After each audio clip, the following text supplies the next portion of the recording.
administrative policies. Joseph Igbenda Kapua plays host to the Minister of Information and Communications, the government spokesman Mohamed Rahman Soare, and former leader and head of government business, Honorable Ibrahim Rashimbundu, who had served as Vice President of the European Union, African, Caribbean, and Pacific Joint Parliamentary Assembly. They will discuss to what extent such a report is worth considering. That's coming up this Tuesday on Bottom Line at 7 p.m. on the SLBC, the nation's public service broadcaster. You can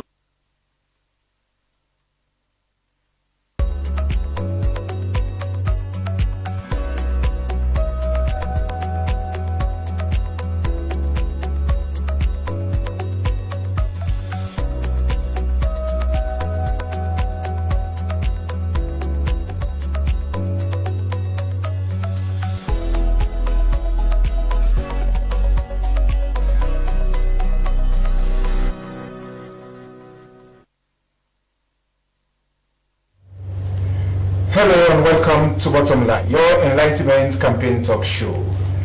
Tonight we discuss the European Union Election Follow-up Mission Report. It contains a number of findings that appear to reprimand government on one hand and then heap a giant praise on the same government for achievements made in implementing some of the 29 recommendations made by the EU Election Observation Mission in 2018. While the report states that the EU mission was told that there is a significant decrease in trust in essential bodies which play integral roles in the forthcoming elections, naming the judiciary, the police, the PPRC and NEC. It also acknowledges, on the other hand, the achievement in decriminalizing libel as a vital step in ensuring and strengthening freedom of expression in Sierra Leone. Why does the EU report single out the libel law? Well, you can join the conversation by following us live on Facebook at SLBC TV channel 31 or through SMS to 030-022-639. The number again, 030-022-639. My name is Joseph Igbenda Kapua.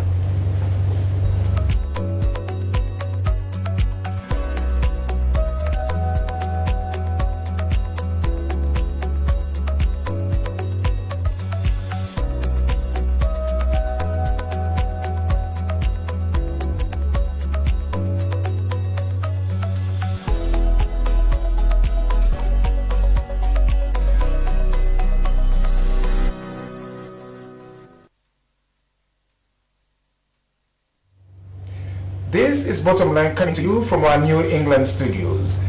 My guests tonight are Mohamed Rahman Soare, Minister of Information and Communications, and the Honorable Ibrahim Bundu, former Majority Leader and Head of Government Business in Parliament for the All People's Congress APC. He was former Head of Delegation to the Africa, Caribbean, Pacific or ACP EU Joint Parliamentary Assembly for a decade, where he was Vice President and later President. We will sample his experience to bear on this discussion. Welcome to Bottom Line, gentlemen. Thank you. Thank you very much. Good to be here. Let's get started, and I will begin with the Honorable Ibrahim Bundu. You were former Head of Delegation to the ACP EU Joint Parliamentary Assembly, where you were Vice President and later President respectively, between 2008 to understand and 2018. Give us an insight into the work of the EU Observation, if you like. Well, thank you very much. I think routinely the EU had an obligation which stems way back from 1979 under the Cotonou Agreement to interface in terms of development, in terms of politics with Sierra Leone through the ACP Cotonou Agreement, the African, Caribbean and Pacific. So that relationship had been going on up to as we speak. So the EU delegation sending a mission here for this purpose, it's a routine thing. It's not something out of, they are not They are not a civil society outfit. There is an agreement, the Cotonou Agreement. I was fortunate to be a member of that parliament where I served for several years, as you have stated. So the EU coming, to Sierra Leone has a lot of meaning. One, under the Cotonou Agreement, and two, it is an obligation for them to actually come as and when necessary to interface with the countries they are dealing with, especially the ACP countries. How is it constituted within the mission? Well, the mission, of course, one of the head of mission was one member of parliament that I sat with, and of course, as a man of strong note, is one of the strong European members of parliament. He has been here before. Nwasa we entered that parliament together. I think he entered in 2009. I entered in 2008, and we have had a very good relationship. That's somebody I know. The constitution of that is because I believe he was the head. Yes, he's the head, and he's coming from parliament. They have other outfits that constitute that delegation. They have their own mechanics on how to who and who they would want on certain missions. Because during my time in that parliament, I have gone to several observer missions. So they are it's normally under the administrative, wing of that assembly. But does the mission share any political philosophy? Well, it does, because the EU relationship with the ACP, where Sierra Leone comes in, is a relationship that cuts across economic, development, political. That's why we even have an assembly, a parliamentary assembly. And when we talk about a parliamentary assembly, that should speak to the fact that they cover everything that is political. The Honourable Minister, Sierra Leone hosted a number of election observer missions, spanning 2002 like the EU, the Qatar Center, ECOWAS, AU, and a host of other, local organizations, like I said, between 2002 and 2007, 2012, and even now 2018 then. Your government was in opposition then. How does this government understand elections observer missions? Thank you very much. This been a long journey. As far as my memory could serve me, we first served here in 2002. So elections observer mission recommendations are not a new phenomenon in Sierra Leone. Following the 2002 elections, there were recommendations, same as for the 2007 elections outcome, same as after the 2012 elections. But I want to note that in most of these instances, previous governments have done little to implement those recommendations. I particularly want to zero in on 2013, following the 2012 elections. 7 recommendations were made to the previous administration for necessary actions. None of them was implemented, and they included repeal of a criminal libel, empowerment of women, giving them more space, giving them more voice, right? All of those things were brought forth as part of the recommendations. Governments have come and gone, and none has been bold and audacious enough to take action. So we are saying, as a government, that we are addressing a deluge of historical shortcomings, a deluge of historical inactions, right, from 2002 to 2018, we were not in government, but governments are about taking responsibility. We have taken the onus to address the key and critical challenges listed in the 29 recommendations of the EU. But before that, even over and above that, we have in totality 111 recommendations. The other form observer nations, the EU, the Commonwealth, ECOWAS, and the Carter Center had 82 recommendations, spanning over a long period of elections observer sessions. So 82 recommendations plus 29 recommendations, I think should be equal to 111, right? 111, following the convening of a stakeholders meeting, the stakeholders agreed they will address 103. 7 of them they will reject. There was evidence around the world which had to do with the movement, vehicular movement, or otherwise on polling day. There was no agreement on that. So this is the kind of thing we are talking about. Now, a number of recommendations were made, as an outcome of the election observation mission, like you said, in 2012. I go through them quickly. Revision of the provisions of the Public Order Act, strengthen the powers and legal authority of the Independent Media Commission, participation of women in public life, the candidacy of naturalized citizens and those with dual nationality for parliament. All of these were unmet for the whole of the second term of the previous government. Honorable Bundu, what makes it difficult for government, usually, as in the instance of the previous, to usually work in line with the implementation of some of these recommendations? I mean, like we said, in 2012, I mean, these were recommendations that followed the elections in 2012. The legal authority of the IMC, strengthening the powers of the IMC, the Public Order Act, and all of these. But then government sometimes can be slow in doing all of these. How does the recommendations of EU observer missions factor into the context, governance context of, governments or countries largely?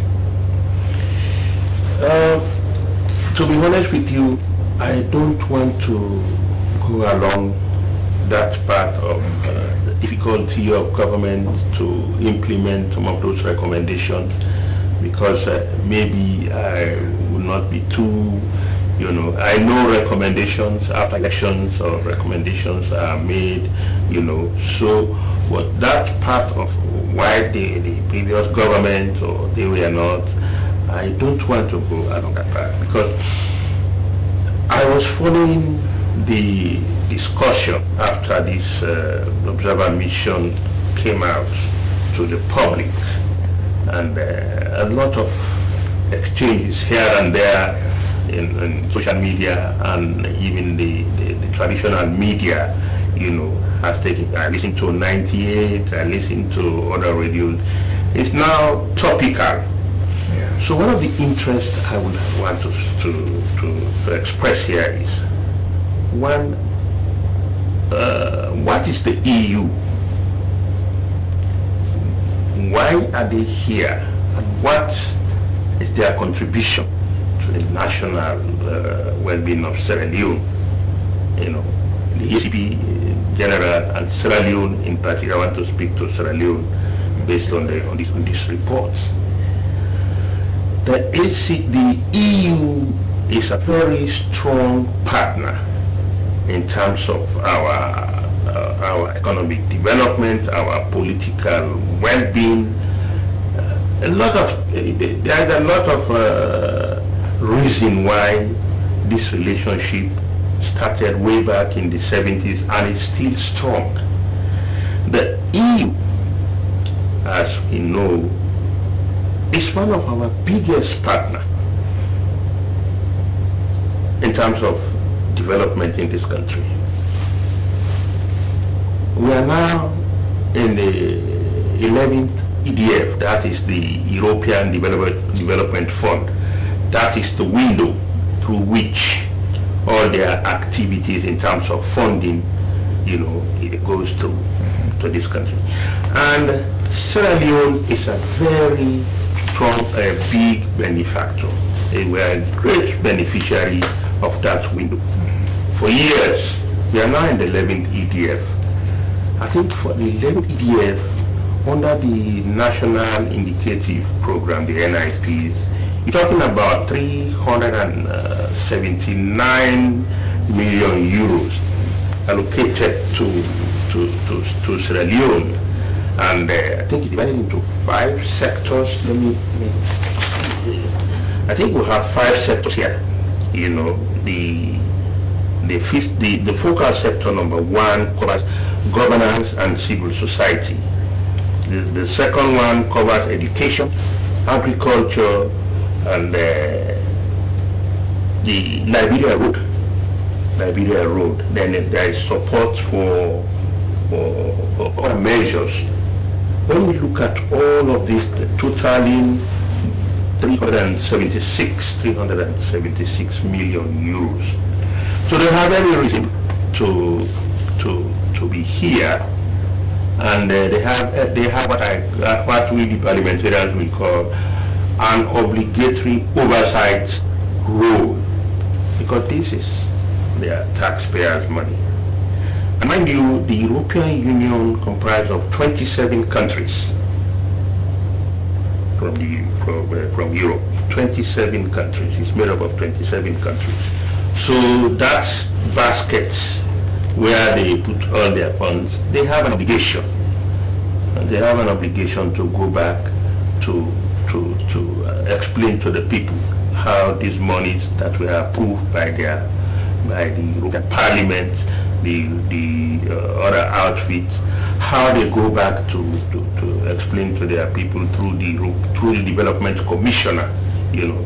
Because as a former member of that assembly, okay, that's the routine. Oh. So that is the kind of thing I see.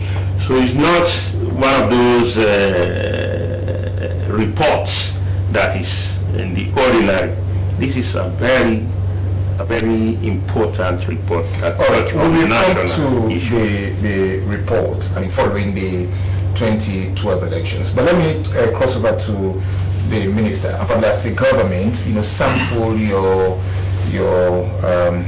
reaction or response to the report. How do you receive it?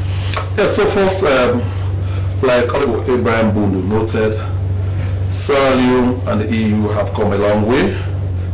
This has been a mutually reinforcing and mutually beneficial relationship. We value it, we treasure it, we cherish it, and want to grow it from strength to strength. Like you mentioned, the EU is a key partner in delivering education, supporting the free quality education.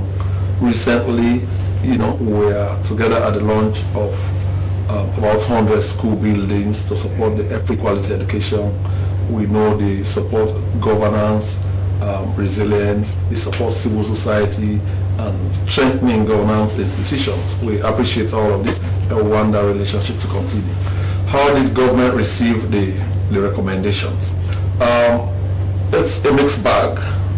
There is a dose of disappointment as much as there is cause for celebration. They have noted the bold steps we have taken to repeal Part 5 of the Criminal Libel Law of 1965. They have noted the abolition of the death penalty. They have noted our gender empowerment drive. They've noted, you know, the new model for appointing commissioners to the Independent Media Commission. All that is fine and beautiful. They are breaker for all to see. We are, however, concerned about wide generalizations in their reports. For example, they noted that they were told, they were informed that there is waning trust in elections management bodies. I mean, while that might be very legitimate, we want the European Union to further help government to be able to address this issue. How do we want them to help us? We are partners, we've come a long way, we have had a long enduring relationship. We will be very interested in knowing the baseline they took from. We will be interested in getting the relevant data, you know, that informs their categorical statement that they have been informed that there is drop in confidence in these EMBs, electoral management bodies. We will also be interested in knowing who these people are, who they spoke to. Because a problem, acknowledged is a problem half solved. Right? So we want data on this. So we will be very pleased if the EU could throw more light on this, if they could give us more insight. It's possible they have, they know something that the rest of mankind does not know. So that will be a logical first step in addressing the waning trust like they have alleged. His Excellency too has said, we as a government are quite open to continue to discuss and dialogue with the European Union, but this will be a very valuable contribution they will bring to the discourse. Do you have an opinion on that? Yes. It's very interesting. 47% of the 376 euros they allocated under the 11th EDF is given, part of it is given to, it's allocated to governance and the civil society. You know the role of the civil society. And of course, if you are given money, you must write a report. You must submit a report at the end of to report the activities, on how that money is spent. So I think that one is could be, a source through which those informations can be, like he's asking the source of the information to categorically talk about the waning trust, Then of course also outside of the EU as a group, the countries, the individual countries that made up the EU are also partners with embassies in this country, like France, Belgium, most of the out of these 27, a host of them have been having good relationships. The question is, how does it work on we're talking about a report, okay?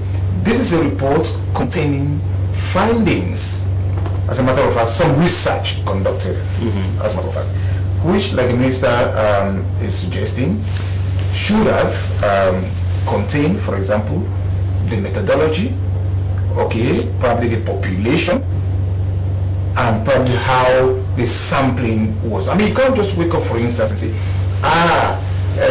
20% of SLBC or whatever, staff, they don't have confidence in the administration, etc.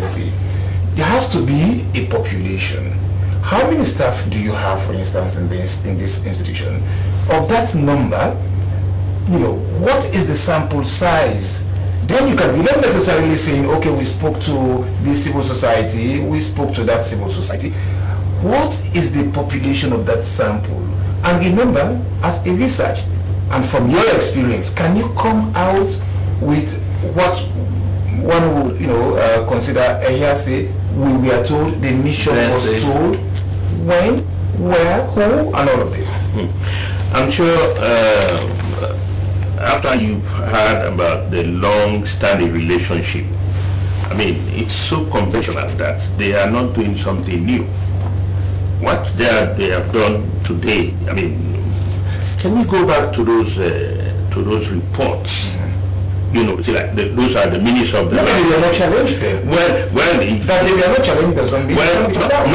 not challenging them does not mean they were not credible. You see, that's why I'm taking my time to see. But not challenging them does not mean it was credible. Well, either way. Yes, either way. You can challenge them or you cannot challenge them. The reason for past government or past administration not challenging them can best be explained. But however, for the purpose of us talking here as unions, it is only but good that we go back to those and see how we can respond to some of this, because so many reports have been made by the EU over the period. I know this is 2018, the report of 2012, 2013, the reports before that. If we go back to that, is why consultation here should not be viewed like confrontation. We have so many outfits to consult. like in our own case, when you talk about the EU, the Secretariat of the EU, or the direct ministry that is responsible for the EU programs in this country, the Ministry of Finance and Economic Development, that is one outfit where you can have all of it. And besides that, the National Authorizing Office is kind of like the secretariat that is responsible for coordinating all EU affairs.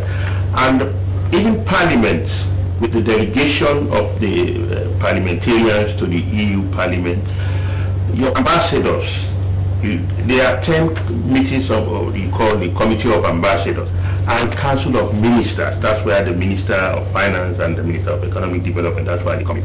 So when you sit with all of those, you will definitely see as a government how this EU relationship vis-a-vis development and what, how they tailor their reports, what informed them of that report, So that's the kind of thing I'm sure that previous governments were doing, But to leave it in the hands of,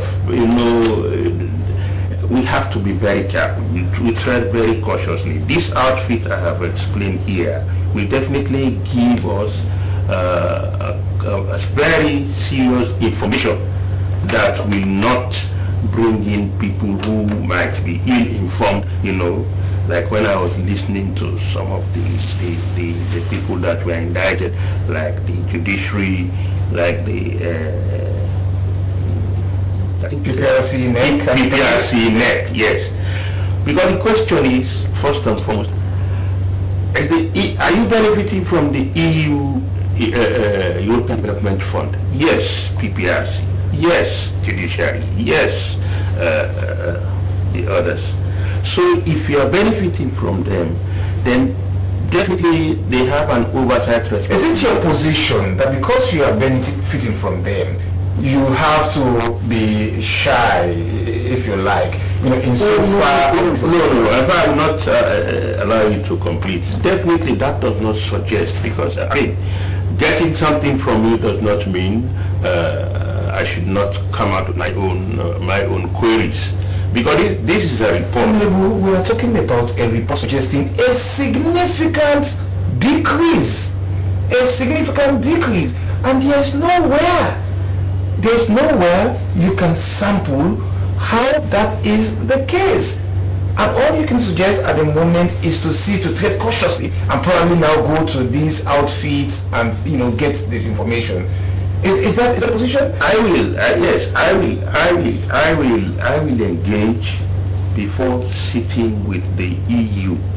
I will engage those, because I'm saying. Let's challenge. Let's look at the report. No, I'm not here to challenge the report. No, it's not challenging the report. Let's look at the report itself. Mm-hmm. When looking at the report itself, what it states, what it provides. You have been with this for a decade or so. What rings a bell? What message does it send if a report that is supposed to be scientific, if a report that is supposed to be proven comes out saying we were told that XYZ without any foundation? The report is routine. It doesn't make it right. I stated it an issue. This is not the first report. It's only that maybe the method that we previous government have used to challenge or to talk about this report, to deal with this report, That's why I'm bringing all of those key players. Anyway, we will come to that bit again. Let me see how the government spokesperson will also, the caution is there that insofar as the relationship is an issue, people have to tread cautiously in responding to all of this. And that is probably the piece of advice, if you like, that the Honorable is suggesting to the government, that we try and probably approach these other layers, these other bodies insofar as, how the report itself came about. Do you agree? No, nobody's adversarial here, right? Even the very best of friends can have dissenting views on an issue. they have pointed out 29 recommendations. Prior to this period, many of the previous governments have done nothing about those recommendations, right? In the 2013 cycle, the recommendations that were issued, the previous government did nothing about it. Absolutely, he can bear witness to that. This is fact, right? This government is 3.5 years old. We have already done quite some heavy lifting, the repeal and all of the things I just enlisted. And we are committed to doing more to address the concerns, because President Bio is never shy. He has a huge appetite to, broaden freedoms, deepen citizens' engagement, strengthen our democratic institutions, just to ensure that more and more people are given voices and freedoms to speak freely and make decisions that on how they're governed. So we take that point. Already, some of the key and critical recommendations have been addressed. For example, we have set up a national elections, right, sustainable basket fund with an initial deposit of $5 million. So this is something that is part of the recommendations they did, right? We have already addressed that, right? A host of other recommendations are addressed or will be addressed in the Public Elections Act as reviewed, and the Political Parties Registration Commission Act as reviewed. Both of these documents are currently with the Attorney General for enactment for draft instructions, for drafting of appropriate legislations to effect those changes for parliamentary enactment. With those two documents enacted, about 80% of the recommendations would have been addressed. So we are following course, and this government remains implacably committed. Let's look at the methodology adopted. Critical. The methodology adopted. Some of the recommendations have of course been rejected. The methodology, yes. Some have been rejected. We'll come to that. But then just looking at the methodology, because this is a research, this is a study, and there are findings and all together, and maybe a good number of people may be concerned with the methodology adopted. I mean, let me read this excerpt from the documentation. We are here to engage with a wide range of stakeholders from government, civil society, political parties, and electoral management bodies in order to gather their views on the ongoing electoral process. Now, Mr. Minister, you speak on behalf of government. Were you consulted as a government, and probably your input reflected in the report? Well, government, they met with key government officials. The views, for the most part, have not been reflected here. Why do I say so? The EU has been with us on this journey, and that's made a very, very valuable contribution.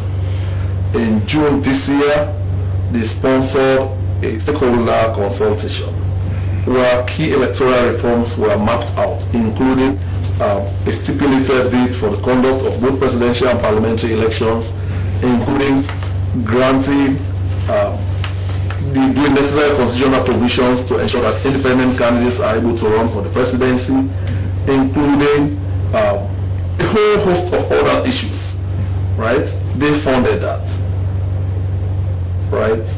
And at that meeting, I think in October again, there was another meeting that they funded, the EU funded. At that meeting, progress was reviewed. All the elections management bodies, the National Elections Commission, the PPRC, and allied government institutions, the Judiciary, Office of National Security, and your outfit, the Ministry of Information, all the reports of progress they have made on the thematic issues associated with their outfits, right? In that meeting, progress was acknowledged, and all parties were urged to expedite at least before the next elections. So they knew that substantial work was being done, a lot of heavy lifting was being done. They could just have alluded to that and say, look, we urge government to complete this assignment, rather than coming back to give the kind of damper.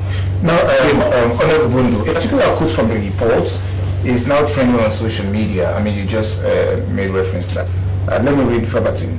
The nation has been told that there is a significant decrease. The nation has been told But there is a significant decrease in trust in the essential bodies which play integral roles in the forthcoming elections. They include the judiciary, NEC, PPRC, and the police. The question is, who told the mission that?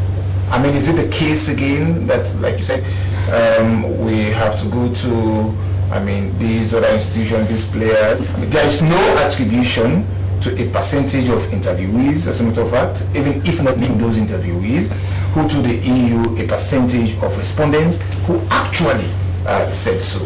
You see, this is a research. Yes, the minister has just told you about some of the consultations there with the key stakeholders, the ministries, the department, agencies, and of course we all knew he went he engaged the former president, Dr. Ernest Bai Koroma. We saw that visit. They also engaged several civil society, and of course embassies of the EU family are here. All those could be sources. So you see, if we are told, I mean, I know at the end of the day they will have to definitely engage the EU, but I'm just playing the devil's advocate as a former member. You know, we all have very diverse ways of reacting to a situation. We have been in this situation for the past 11 years when we are in government, and these reports were coming, you know, as maybe biannually or annually. Then when they come, it is the way you manage them that will bring a brouhaha, or you know, that will just resolve the issues, and you forge ahead. That's why I told you I don't want to involve in the we have done this, the others did not do this. That's really not you know, the way I want to look at things. The way I want to look at it, when I look at the relationship between the EU and Sierra Leone, and having sat in that parliament in a higher capacity, I was a bit worried about the discussions that were going on social media and also in the traditional media. But that is one of the encouraging factors that drive me to say, let me come and contribute, because this is one of the relationship that you don't want, you know, to actually go sour. So the more we become very consultative and very cautious on how we are. And they come out with a report. Is it wrong? Government can respond. They have no, it is not wrong. They have been coming out with reports, and past governments have also been responding. But in their own way, we have not been here. For the purpose of this discussion, I'm not sure it's confrontational in the sense, you know, you may have had on social media. I mean, you see, who has been vice president and probably head of delegation for quite some time, honorable minister speaking on the local government, you expect constructive, you know, engagement in view of these reports. I mean, forget the social media. You can't control that. I know. I keep saying this. You know, I know this is a high-profile engagement, and we have also high-profile people in both in government and other outfit to contact, so that will not be overtaken by events or by some pronouncement of some social media people. You know, even in our radios, when you hear, when you listen to the representative from the judiciary, I was a bit worried about some of the statements, you know, that came out, and even, you know, for the EU, you know, if you want to confront the EU, I'm not here to actually say don't air out your frustration, you know, but you control it, to say the least, because that's a very high-profile relationship that benefits Sierra Leone so much. All right, the Honourable Minister, let me quote another portion of the report. Like with the 2019 High Court decisions to declare the runner-up elected in 10 constituencies, eroded confidence in the judiciary. I mean, by this statement, the EU is challenging our High Court decision and probably suggesting in the last paragraph how the letter of our constitution should be applied. Is that not a little, if you like, condescending? I'm honestly going to avoid going into the merits or otherwise of that. That is an issue they could have flagged with the judiciary. They could have given them more insight, additional details, and what have you. From where I sit and what I know, I mean, yes, we are still dealing with a historical crisis. The judiciary, like all other state-governed institutions, have had their own fair share of challenges. But I am aware that for the very first time in the history of this country, every part of this country now have resident judges, right? Which makes justice expeditious, which makes access to justice, a lot more possible than in all the time since we gained independence. That is in itself commendable, right? Lawyers like to say justice delayed is justice denied. So these people now have access to justice.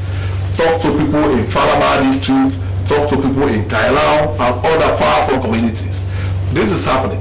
I'm also aware that this government has recruited more state councils than any other in the recent history of our country. Because before now, cases are unduly adjourned because the state council is not in court and, for a host of other reasons. All of these things have been addressed. Yes. Have we addressed all of the challenges in the judiciary? No, there are still challenges. But, I'm sure the EU team would have benefited a lot more if they sat with the Chief Justice and his team to understand the anatomy of the justice delivery system. Right? But again, that's a conversation for another day.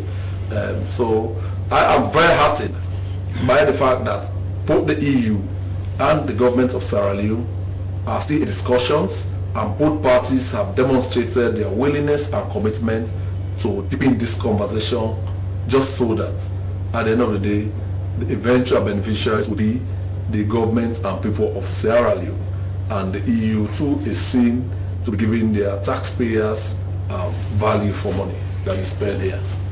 Yes, and we also have an opinion. Yes, the opinion I want to, because the question is very specific on what the honourable from the EU Parliament said about the 10 MPs. Me and you, all of us sit here. This is not something new. Okay. I know about most of the things that happened. How the what happened? I don't know. Oh, you don't know? Okay. Gwenda Kapua, I'm happy that you don't know, and I'll tell you what I know. Of course, I like that. What you know. Yes. You might not know everything. Yes. No. I've never claimed that. I know we had an election. After the election, procedurally, there are going to be petitions, and after the petitions, within the time frame slated in the Public Election Act and the Constitution, those matters ought to have been looked into, and after that, I also know from what is contained in those two legislations that if a judgment about a petition of another member of parliament is in court and a judgment is given, it has not granted the loser, the winner, it has not granted the winner from his party to be replaced by immediately after that, after the judgment. Procedurally, constitutionally, I know you have to go back to NEC to declare the vacancy, and if the person during the period he was serving during the period of the petition, he will be asked by the speaker to leave the parliament, so that seat will be declared vacant, and procedurally that is what will give way to another election. We call it the by-election, to fill that vacancy. All right, but what we saw on your experience, and what you know insofar as that process is concerned, and probably what is contained again in the report, because suggesting that elections were annulled and that probably another election ought to have been conducted. Now, if you read the judgment itself, I mean, forget about it, just reading the judgment itself, you knew that one, that the elections, particularly for the MPs, were never annulled by the government. They were never annulled, contrary to what is being reported, that they were annulled. No. I mean, it was to the effect that the 10 MPs ought not to have even contested in the first place. For constituency 110 in that same judgment, you realize that a rerun was, ordered. A rerun was ordered. That's why, for instance, you as candidate, the Honorable Minister as candidate are actually qualified to contest the elections, but either due to violence or maybe someone running away with the ballot boxes or some interventions actually affecting the elections, notwithstanding your competence or otherwise your qualification to compete, then they can, if that is proven in court, they can order.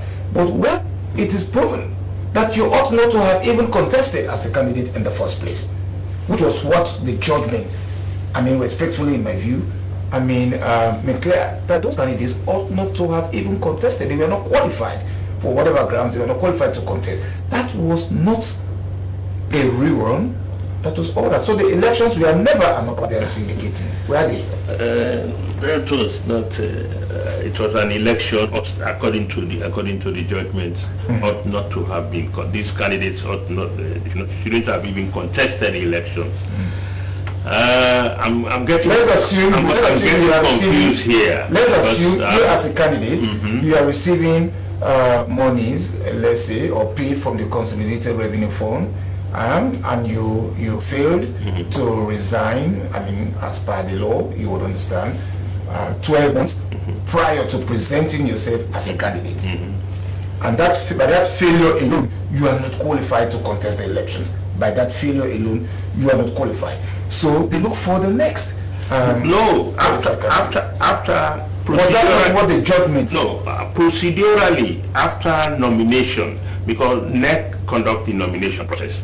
After nomination of any candidate, list is posted for any objections. So I did not hear about objections, but I heard about petitions after the elections. So you see, if these people were objected after the nominations, it was the responsibility of NEC to have refused them. Does that oust the intervention of the courts? No, let's go to court to petition the election results. So but the party are coming is like these people ought not to have contested in the first place. That is not correct. We're looking at the judgment. We're looking at the judgment. No, the judgment came after the petitions, after the elections. But the process, the process of... Did the court annul the elections? No, I don't want to come to the courts to answer that question. Let us go step by step. When you contest for any election as a parliamentarian or as a councillor, after NEC or a nomination, your name is posted for objections.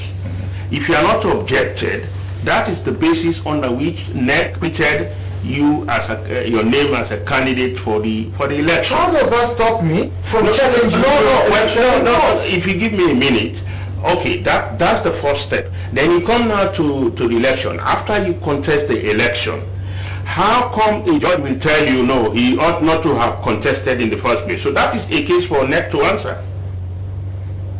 You seem not to have gotten the point. I so do. The courts look at the facts. What are the facts? One, at the time you presented yourself as a candidate, you present yourself to NEC. That is what I'm saying. At the time you presented yourself as a candidate, who determines whether or not you were qualified as a matter of fact? NEC. It's NEC. No, NEC? Not the court, it's NEC. If that is taken to court, let's assume NEC, Honorable, get this, NEC even announces results, election results, okay? And that is challenged. The results are challenged in court, are they not? I know. You see, you have. So notwithstanding not validating that, no, courts can also come in. I know that is the reason why the petitioner graduated to the courts to say that this man has contested, but I've just been told, or I've just have records of him taking salary and against the dictates of the Constitution. So you can do that, but at the initial stage, when you are going for nomination, it is NEC that determines your qualification by posting your name for any objection. We call it your objection. When you go for election, we call it a petition, to give you the difference between what transpired in NEC and what transpired now. Is it your position that the court got it wrong in so far as what you perceive, in terms of whether or not the elections were annulled? That was a simple question. No, I don't want to sit here to say NEC, the court got it wrong. You asked me a question about who determines, the qualification. No, the question was, were the elections annulled? But I made the point that for a specific constituency, I think 110, a rerun was ordered. And that for the other if MPs, a petition is filed, and the court look at the merit and the demerit of a petitioner and see that election, this particular candidate is not qualified, or the elections were not held in a way in consonant with what is provided in the law, they can annul those elections. You see, but when you want to bring NEC, the responsibility of NEC before the elections, that's where I have problem of understanding this annullity that you are talking about. Well, let's bring the minister, because the issue here was not so much as to whether the rightness or wrongness of it, so whether it was about what was ordered by the court, whether the elections were annulled, which were not the case by the courts, definitely in the instance of the 10 MPs, whether the elections were annulled. They were never annulled. The second... The case was not in court during nomination. Was the issue. But then I would advise to make progress. The minister, insofar as, not so much about the issue of the 10 MPs. Because that's clearly water on the bridge. Yes. It's clearly we're looking at the report and probably the language. Imagine, a report coming out to say significant decrease in confidence, especially in these bodies that will be conducting the next elections and the like. Anybody can run away with that, as a matter of fact. Is that not a ground for instability? That's pretty unfortunate, which is why we want to sit with our partners, the European Union, to discuss these issues. Jaw is better than war. Yeah. So, opportunists, adventurists might latch onto that and cause all kinds of troubles, potentially.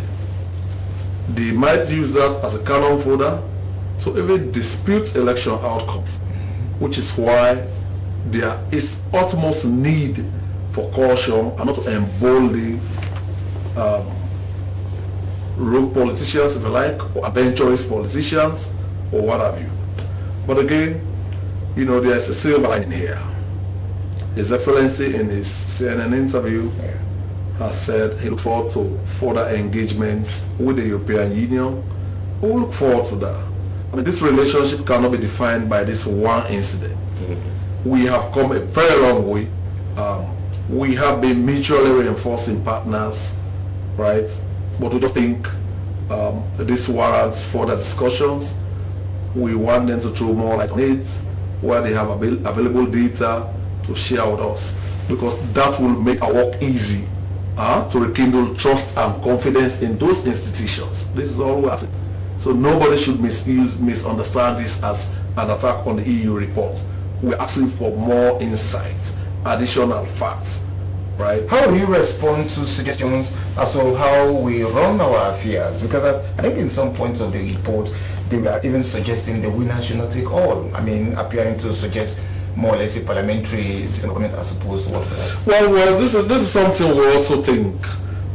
Post-war, we had the district block system. That did not, that was very conducive for a country just emerging from the throes of a very debilitating civil war, right? You are talking about a situation where every political party has a fair chance to be in parliament, to be represented, based on the amount of votes pooled, right? So that is very good for national cohesion, it's good for reconciliation, it's good for all of that. As government, we are not exactly opposed to that, right? That is something that could be further discussed, right? Because at the heart of all of this is the indivisibility of self, national cohesion, peace, unity, and stability. The cross-cutting issues, they are the very hallmarks of our nationhood. And I think that was what kept us together in the immediate post-war years. Remember, we started with the national block system. Yeah. Then we came to the district block system, because you could not go back there to every nook and cranny of the country, and you did not want the country further divided just coming from one. What is your response to the portion of the report suggesting that the midterm census is unprecedented? Well, so even the repeal of the criminal libel law is unprecedented.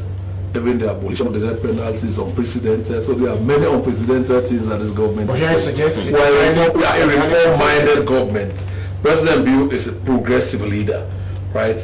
The midterm census should not be seen in the context of elections, right?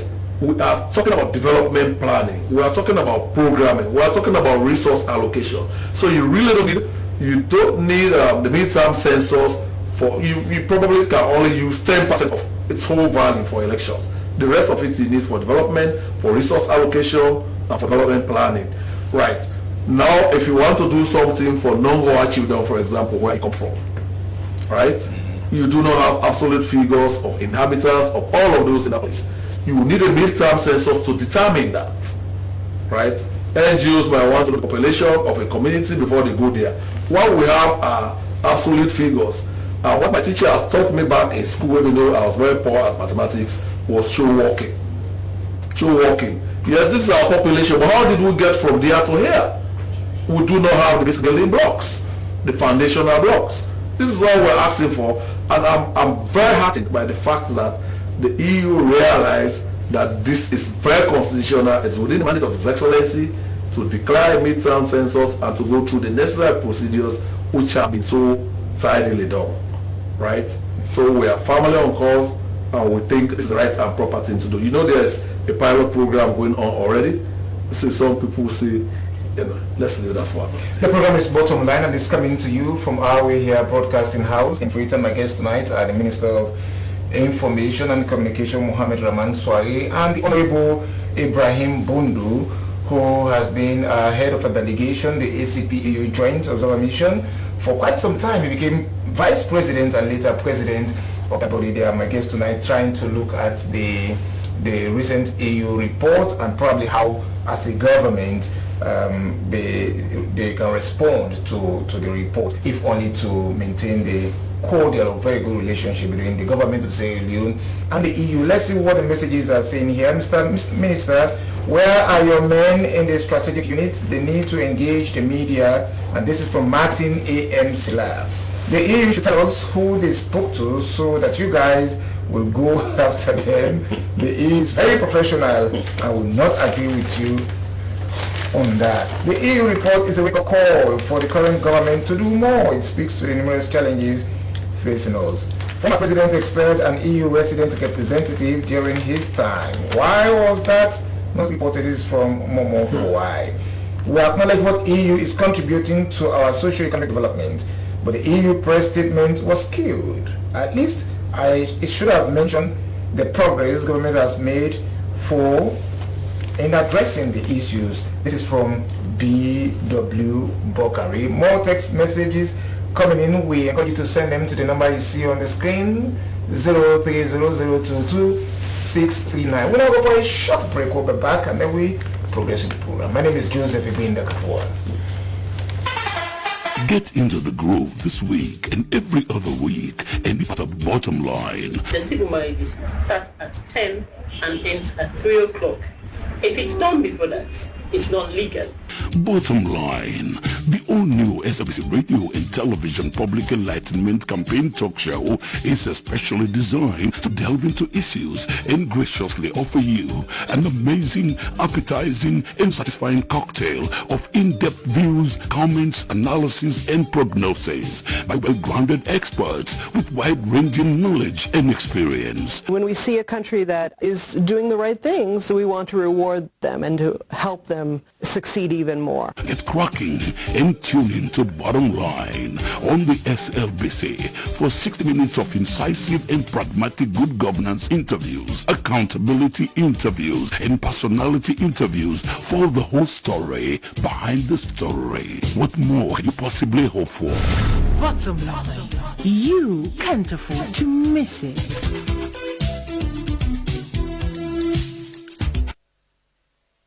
Welcome back to the program Bottom Line. Like I said, my guests tonight are the Honorable Ibrahim Bondo and the Minister of Information and Communications. Now, let's look at the way forward.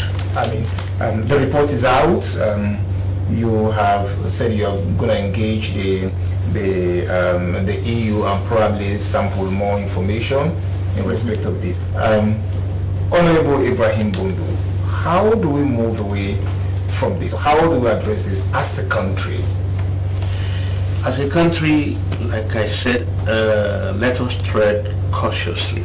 I know the political tension around the discussion. Nobody will be comforted by some of those observations made by the EU. If I were in government, I might act even more than what is going on now. But that will not help. I'm here talking about preserving the relationship vis-a-vis the development benefits that we are having. We are a donor-driven nation.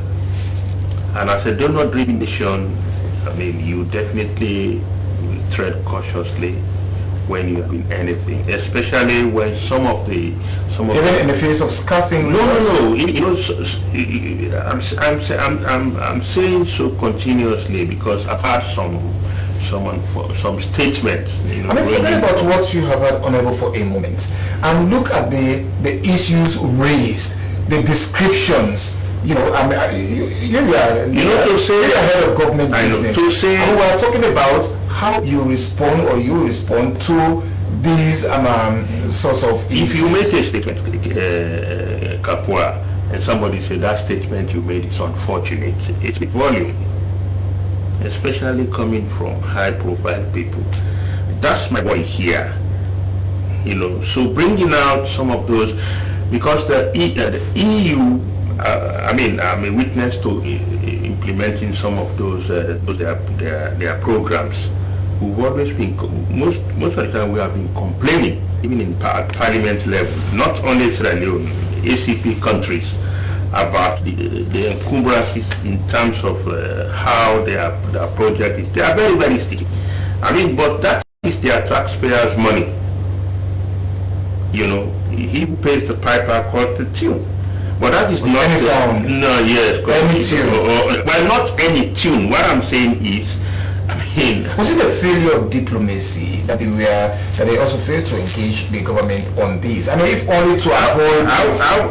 They are saying they were not engaged, but they were not engaged. Well, no, we're not saying that. I mean, the report. The report. You know, the report. So you see. I mean, the government is to. I mean, in your words and very wise counsel, the government is to, tread cautiously in responding on the basis that he who pays the piper, in your words, calls the tune. I was also saying that on the fact of what has been published, on the basis of what has been published in the language of the mission itself, was it a failure of diplomacy that they did not engage government? They are very partners insofar as these challenges are in. If I'm on the side of the government, like I said, I will engage the ambassador in Brussels. I will engage the Minister of Development and the NAO. If you will technically, these people will advise you, because we all have our ways of. That's if you were on the side of government. If you were on the side of the EU, how would you have come out with such a report? If I were on the side of the EU, yes. Well, the EU has its own way of monitoring. Mind you, the EU is 100% grant, not a loan. So their method of monitoring how those grants are used in any country, I can tell you without hesitation. I mean, you have to understand it and you have to put up with it if you want to use that grant. This is where I'm coming from. We probably have leaped too fast. We are not talking about using grants right now. We are talking about responding to a report that has been published. So, my dear brother,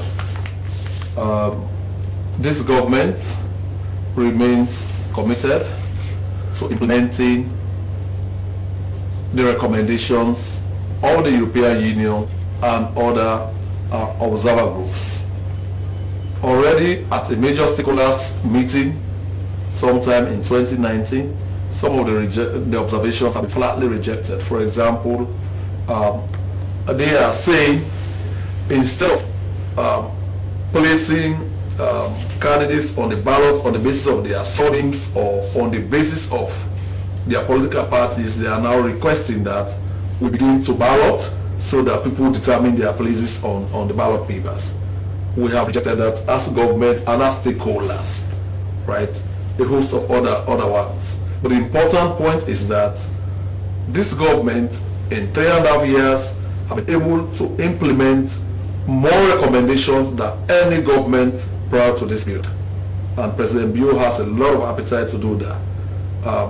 For others that have been implemented, with the review of the Public Elections Act and draft instructions given to the Attorney General, with the review of the PPRC Act and drafting instructions given to the AG, this is work in progress, and we are confident that on the enactment of those by the Senate Parliament, about 80-90% of the recommendations would have been addressed. Mr. Minister, you seem to be responding as though this was an assessment of the 3-year governance of President Bio. I mean, we are talking about 2018, the outcome of 2018 elections and recommendations that probably you are even in opposition there. Well, no, it's not probably. We were. The fact of the matter is, this has become like the original sin.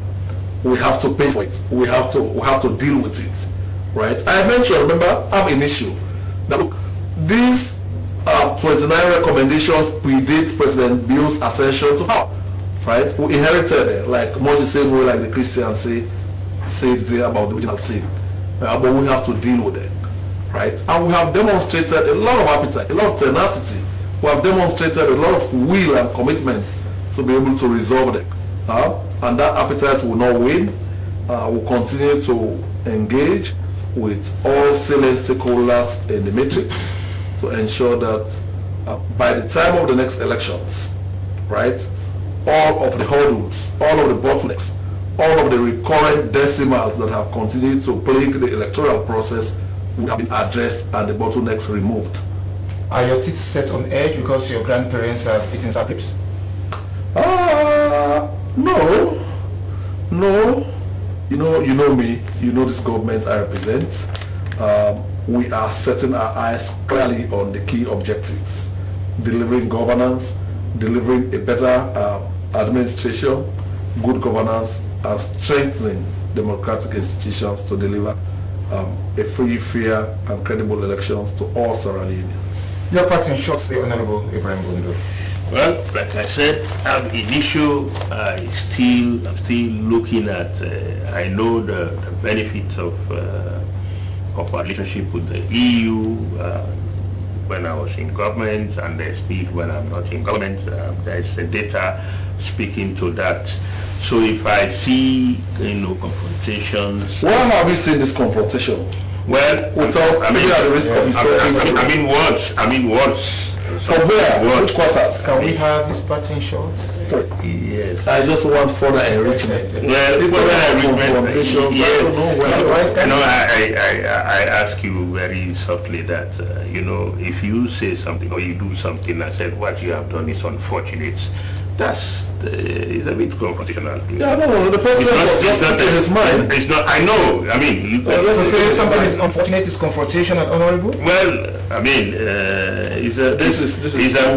anyway, let me say my bit, like you say, my parting shot. I'll still continue. I'm retired, though not tired.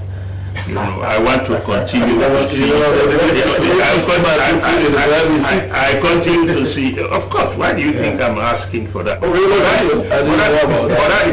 That is not. You know, I know tomorrow we come back. These are the strong partners you'll be looking forward to.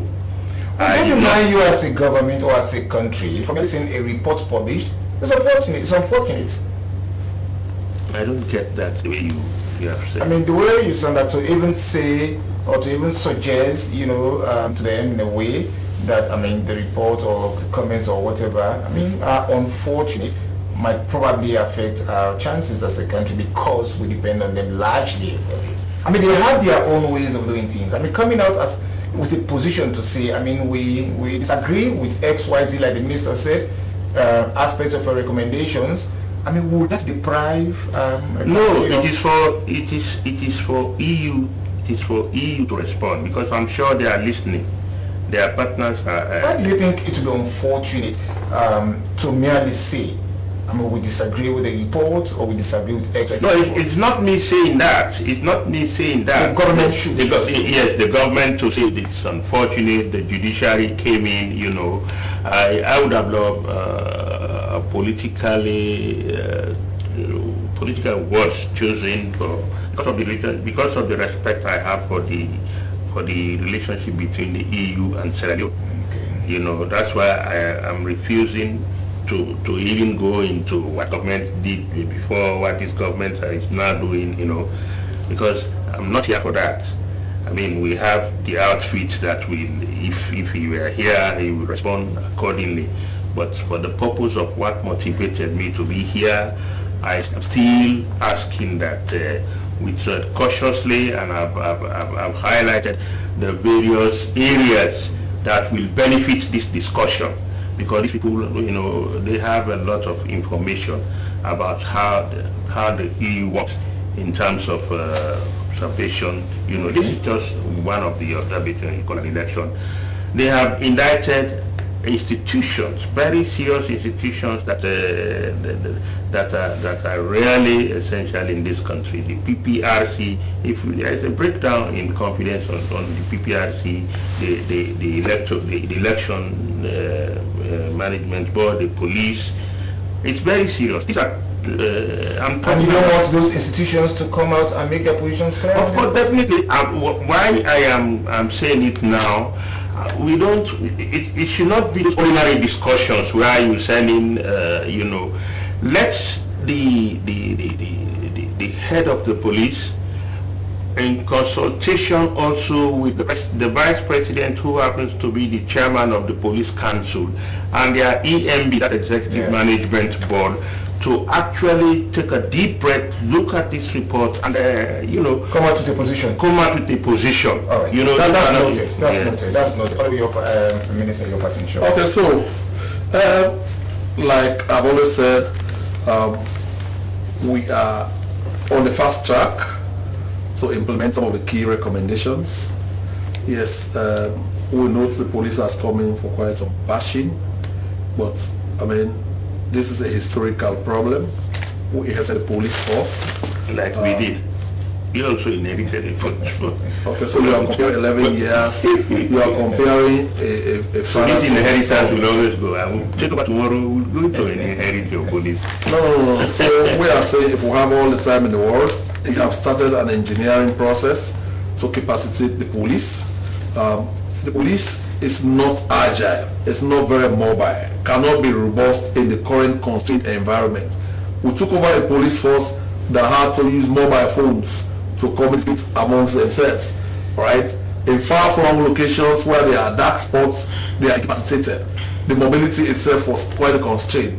So as I speak to you, you have a technical team in Germany to inspect some trucks for procurement for the police, to make them nimble, to make them agile, to make for more time response to calls and to policing duties, particularly in difficult terrains like we had recently in Koinadu. Apart from that, we just put out expression of interest for the procurement of communication sets for the police. So all of this will enhance the capacity of the police to be able to police more effectively elections wherever they may be held. So this is not putting arms akimbo or throwing up hands in the air. We are making real efforts. Let's leave it here, Mr. Minister. The program, having Bottom Line, coming your way from Broadcasting House here in Freetown. My guests have been the Honorable Minister of Information and Communication and Honorable Ibrahim Bundu, former leader of government business and major party in Parliament, the All People's Congress. But more importantly, he was also head of delegation for the ACP AU mission, where he led that outfit as vice president and later president of that. We hope you have enjoyed this program, which came to you from our side here. Many thanks to all of you, those who joined us on radio, those who joined us on television, and also our other platforms. Hopefully, we'll be back with a repeat broadcast of the show. Until then, thanks to my producers, Patrick Salia, Anthony Kuma, members of the technical crew. Until we meet next week, they are Broadcasting House. Joseph Igwenda Kapua is the name, wishing all a pleasant evening. Bye-bye.